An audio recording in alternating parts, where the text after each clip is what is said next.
హరే రామ హరే కృష్ణ. ఈ వీడియోలో రామాయణంలో తార ఎవరని తెలుసుకుంటాం. తార వాలి భార్య. ఆమె చాలా సద్గుణాలు, జ్ఞానవంతరాలు. రాముడు సుగ్రీవుడి దగ్గర వాలిని యుద్ధానికి పిలవమన్నారు. అప్పుడు సుగ్రీవుడు వెళ్ళి వాలికి సవాల్ చేశారు. వాలి బయటకు రావడానికి సిద్ధమవుతున్నప్పుడు తార ఆపి వెళ్ళొద్దండి అని చెప్పింది. వాలి తార దగ్గరకు వచ్చి, సుగ్రీవుడు నాతో సవాల్ చేస్తున్నాడు, నే వెళ్లకుండా ఎలా ఉండేది అని అడిగారు. ఇంతకాలం భయపడ్డ సుగ్రీవుడు ఇప్పుడు ధైర్యంగా మీ ముందు మాట్లాడుతున్నారు అంటే అతనికి ఏదో సహాయం ఉంది, దయచేసి వెళ్ళకండి అని చెప్పింది. కాని వాలి ఆమె మాట వినకుండా వెళ్ళి యుద్ధంలో మరణించారు. తార ఒక వానరురాలైన ఎంతో జ్ఞానంతో ముందుగానే జరిగే విషయాలంతా గ్రహించుకుంటుంది. వాలి మరణం తర్వాత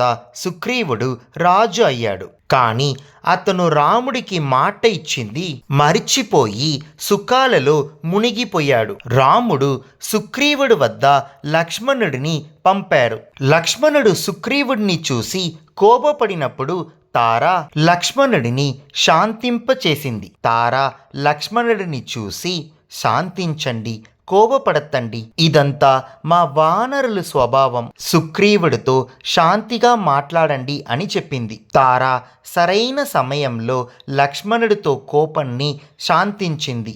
అందువల్ల మన ఈసీజీ కార్డ్స్లో తారకు పాజిటివ్ సింబల్ ఇచ్చినాము. ఇంకా తార గురించి ఎక్కువ తెలుసుకోవాలంటే ఈ వీడియో డిస్క్రిప్షన్లో ఉండే లింక్ని తప్పకుండా చూడండి. హరే రామ హరే కృష్ణ.